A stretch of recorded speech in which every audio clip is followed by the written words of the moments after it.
Эфир Абхазского телевидения продолжается, и вы смотрите информационный выпуск Амшикшара. Здравствуйте. Сегодня в выпуске. Президент Абхазии Аслан Бжаня встретился с ректором Северокавказского федерального университета Дмитрием Беспаловым. 4 декабря в Абхазии отмечается День службы государственной безопасности.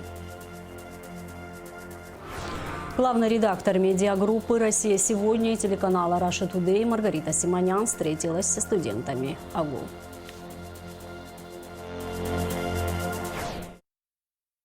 Президент Абхазии Аслан Бжаня встретился с ректором Северокавказского федерального университета Дмитрием Беспаловым. Во встрече также принял участие министр просвещения Инал Габля. Репортаж Сарии Кварацхелия.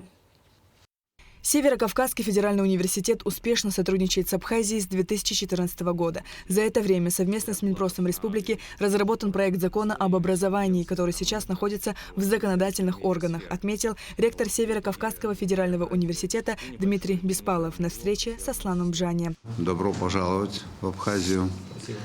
Знаю о той работе, которая проводится, считаю ее важной и полезной. Реализован ряд курсов повышения квалификации. Их прошли более 2500 жителей. Прежде всего, это, конечно, педагогические работники, почти 2300. Это более 300 государственных гражданских служащих, ряд представителей Академии наук республики, ну и в том числе специалисты реального сектора экономики. Помимо этого, мы выстроили достаточно хорошие, такие плотные контакты с университетом, с Абхазским государственным университетом, создали совместно ряд международных лабораторий, и с университетом, и с Академией наук в таких направлениях, как история, юриспруденция, экономика. Ну и результатом за эти годы стало опубликование более 45 научных статей, как в журналах ВАК, так и в журналах, которые входят в базу международного цитирования Web of Science и Scopus. Также рассматривается возможность создания совместного центра компетенции для притяжения молодежи и педагогических сотрудников. Сейчас в стадии обсуждения, где он будет располагаться и какие функции у него будут для реализации. Присутствовавший на встрече министр просвещения Инал Габля выразил благодарность руководству СКФУ за высокий профессионализм и обмен опытом. В этом году специалисты СКФУ читали в Абхазии лекции для сотрудников государственных ведомств о законности и дисциплине, противодействии коррупции и муниципальном управлении. В этом году мы ввели новое направление совместно с коллегами. Это повышение квалификации логопедов и наших психологов. У меня была возможность самому принять участие в работе специалистов СКФУ. Продолжаю предложение Дмитрия Николаевича о создании центра развития образования. Мы это тоже уже некоторое время обсуждаем на уровне университета, Кабинета министров. Александр Золотинский сегодня нас спрашивал об этой идее. И наше видение — объединить усилия, и выбрать площадку. Мои пожелания — работать дальше. И на нашу поддержку рассчитываем. И так, чтобы была польза. В завершении встречи Дмитрий Беспалов подарил Аслану Бжане памятный подарок – книгу «Очерки Кавказа». Сария Кварацхелия, Тимур Гугохия, Абхазское телевидение. С ректором Северокавказского федерального университета Дмитрием Беспаловым встретился премьер-министр Александр Ангваб. Беспалов рассказал о совместной работе с КФУ и абхазской стороны над законопроектом об образовании и подзаконными актами, регулирующими сферу. Стороны также обсудили текущие проекты и мероприятия на следующий год. 4 декабря в Абхазии отмечается День службы государственной безопасности. Празднование 31-й годовщины образования началось с возложения в Парке Славы. Руководство, коллектив службы и ветераны почтили память погибших воинов во время Отечественной войны народа Абхазии. Затем состоялось торжественное мероприятие, на котором председатель СКБ Тимур Ахиба поздравил коллектив и ветеранов службы. Спикер парламента Лаша Ашуба от имени депутатов поздравил председателя и сотрудников СГБ с профессиональным праздником – Днем службы государственной безопасности Республики Абхазия. Спикер выразил уверенность, что совместная работа парламента и СГБ по совершенствованию законодательства в сфере государственной безопасности будет способствовать реализации новых задач по защите интересов страны. Главный редактор медиагруппы «Россия сегодня» и телеканала Russia Today Маргарита Симонян встретилась со студентами АГУ «Политика, экономика, отношения Абхазии и России», а также перспективы их развития, ситуация на Ближнем Востоке, ход специальной военной операции России на Донбассе, Украине и другие актуальные темы были затронуты во время беседы. На встречу с российской журналисткой пришли студенты, ректор АГУ Олег Огварамя, деканы факультетов и лекторы, руководитель администрации президента Абхазии Бесалом Кварча. Шазина Ханагуа расскажет подробности. В начале встречи Маргарита Симонян, ее супруг, кинорежиссер Тигран Кеосаян и глава МИД Абхазии Нал Арзанба возложили цветы к памятнику студентам и преподавателям АГУ, погибшим в Отечественной войне народа Абхазии. Далее состоялась основная часть мероприятия. Абхазские студенты встретили Маргариту Симонян аплодисментами. В свою очередь она поблагодарила за внимание на абхазском языке. В своей речи Маргарита Симонян подчеркнула, что любит приезжать в Абхазию и старается посещать республику минимум 2 раза в год. Она объяснила это тем, что считает Абхазию самой красивой страной из всех, что видела, не считая ее родной России. И плюс это во многом мои родные края, потому что мои предки отсюда. И я еще успела в детстве бывать дома у своей прабабушки, которая всю жизнь прожила в Пицунде, собирать лавровишню, собирать мушмулу, а потом уже ближе к зиме ваши знаменитые мандарины, которые тоже у нее росли, хурму, фейхуа, это все воспоминания моего детства. Маргарита Симонян рассказала, что в 2001 году в качестве репортера освещала события в Кадорском ущелье, когда на территорию Абхазии вошли подразделения чеченских боевиков во главе с Русланом Гилаевым вместе с грузинскими военными. Хотя даже гилаевцы, собственно, Абхазии как бы не угрожали, то есть они же требовали от Абхазии, чтобы она пропустила их в Россию, к нам в Сочи. И я лично, и я уверена, что наш народ всегда будем вам благодарны, что вы этих террористов к нам не пропустили. Далее встреча продолжилась в формате вопросов и ответов. Однако студенты засмущались и не сразу стали проявлять активность. И поэтому Маргарита Симонян решила сама выбрать автора вопроса. Республика Абхазия и Российская Федерация взаимодействуют во многих отраслях. И хотелось бы узнать экспертное мнение, насколько прочными являются наши отношения на сегодняшний день. Я даже не могу себе представить силу или тех злонамеренных людей, организаций или даже целые государства, которые, потратив на это все свои ресурсы, смогли бы разрушить многовековые отношения между Россией и Абхазией, российским, русским народом и абхазским народом. Столько вместе прожито, столько крови пролито, столько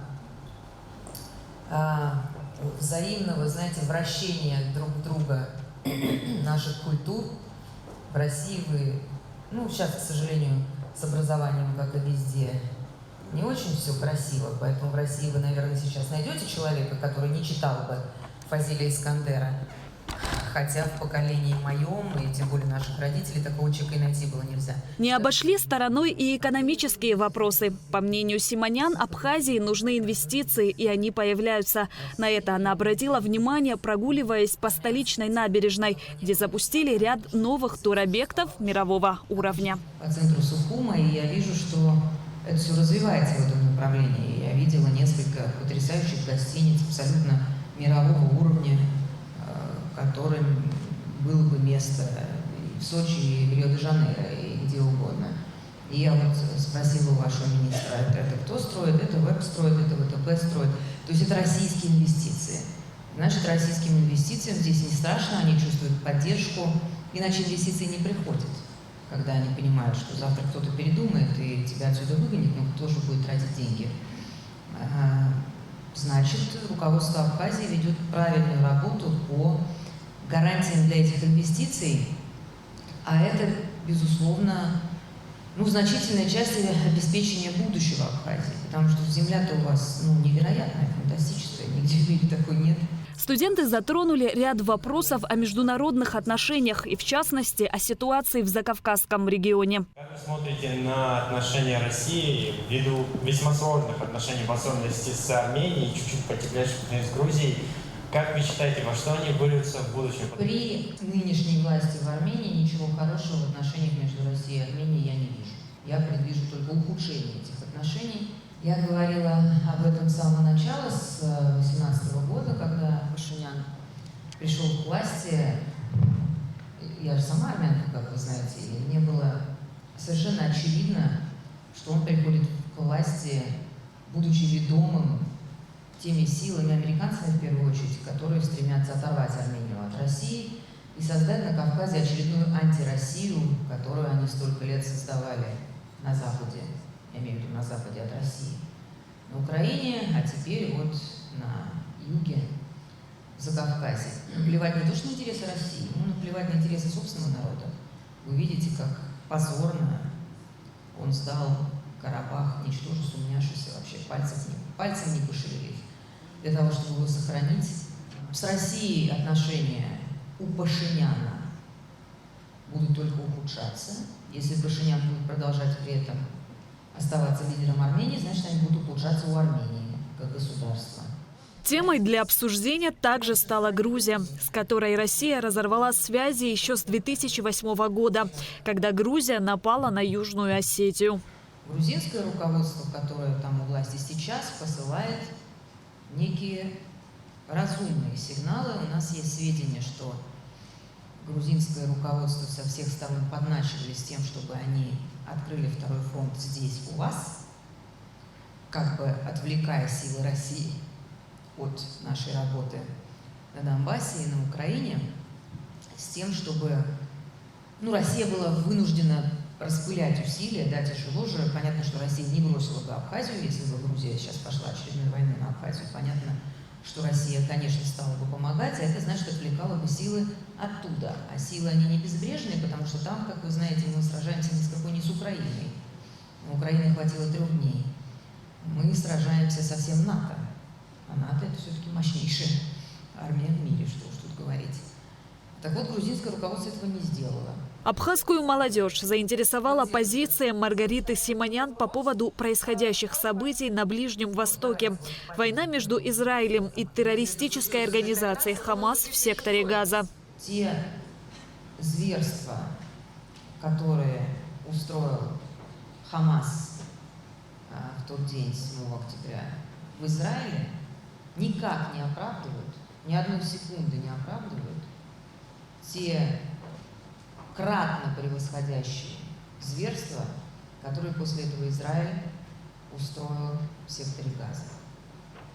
Это не укладывается в голове, что в современном мире, в 21 веке, народ, пострадавший от Холокоста, народ, помнящий доктора Менгеля и концлагеря, и все ужасы и жестокости, которые действительно были совершены по отношению к этому народу в фашистской Германии, и вообще многовековые гонения во многих странах мира, что этот народ сделает так, что операции кесарево сечения в больнице в Газе будут проводить без наркоза, что детям будут ампутировать ноги без наркоза, что они будут шарашить больницы, дома, многоэтажки, абсолютно неприцельно. Встреча проходила около 1,5 часов, и, завершая ее, Маргарита Симонян поблагодарила всех участников. Шазина Ханагу, Сима Аргун, Заур Кварча, Абхазское телевидение. Частный двухэтажный дом загорелся в селе Гупа-Чемчирского района 3 декабря. К моменту приезда пожарных второй этаж дома и пристройка к нему были полностью охвачены огнем. Пожар тушили пожарно-спасательные части Чемчирского и Ткорчалского районов, сообщает пресс-служба МЧС. В результате пожара погиб 1 человек 22 лет. Причины происшествия устанавливаются. Черноморэнерго проводит работы по установке отремонтированного трансформатора на подстанции ПИТ-110. Теперь мощность подстанции увеличится, и это позволит улучшить качество напряжения. Детали у Алики Трапш. Пожар, произошедший в июне текущего года на подстанции ЕПИ-110, вывел из строя трансформатор мощностью 16 мегаватт. Также сгорели половина его ячеек.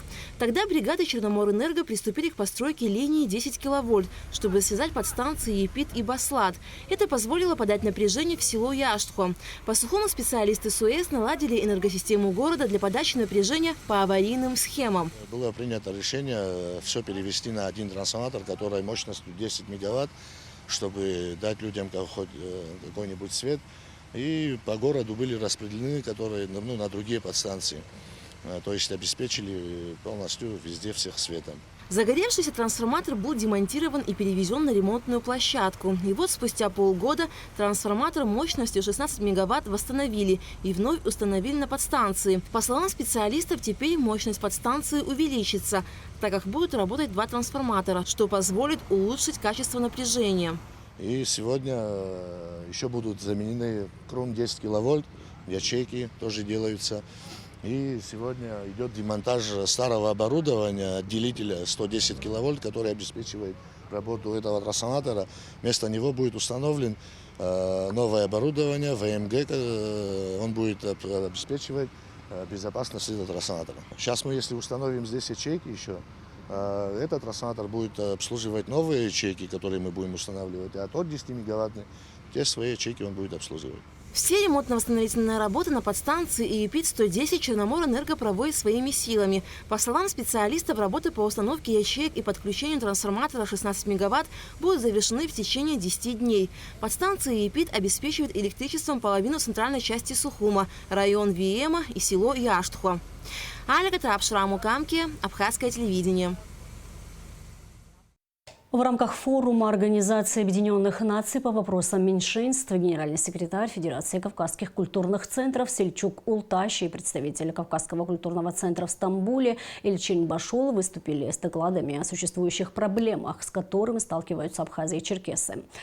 Одним из главных тезисов были признание независимости Абхазии и восстановление морского сообщения с Турцией. В минувшие выходные в Манагуа прошел ежегодный фестиваль гастрономии и новогодних традиций народов. В мероприятии приняли участие 42 страны со всех континентов. Республика Абхазия была представлена посольством Абхазии в Никарагуа. Никарагуанские друзья попробовали калмыш, аджинджуха, аджику и абхазскую чачу. Также были представлены национальные мужской и женский костюмы. Абхазский павильон посетили помощники президента Никарагуа Камила Артега, Даниэль Эдмундо Артега, министр туризма, представители Министерства иностранных дел, Национальной ассамблеи, группы дружбы Абхазии и Никарагуа. В Сухуми прошел турнир по настольному теннису среди людей с ограниченными физическими возможностями. Мероприятие было организовано Международным комитетом Красного Креста и приурочено к Международному дню людей с ограниченными физическими возможностями, который отмечается во всем мире 3 декабря. По информации заместителя главы миссии МККК в Абхазии Бориса Казанба, такие мероприятия проводятся уже 11 лет. Это футбольные матчи, чемпионат по нардам и настольному теннису, а также скачки на Пицунском ипподроме. В турнире участвовали представители Гагрского, Гудаутского, Сухумского, Гулрыбского и Ачимчирского районов. А сейчас прогноз погоды. По сообщению Гидромедцентра, во вторник, 5 декабря, на территории Абхазии ожидается облачная с прояснениями погода. Ночью и утром местами дождь, днем без осадков. Температура воздуха ночью плюс 6-11, днем плюс 10-15 градусов. Температура морской воды плюс 14 градусов.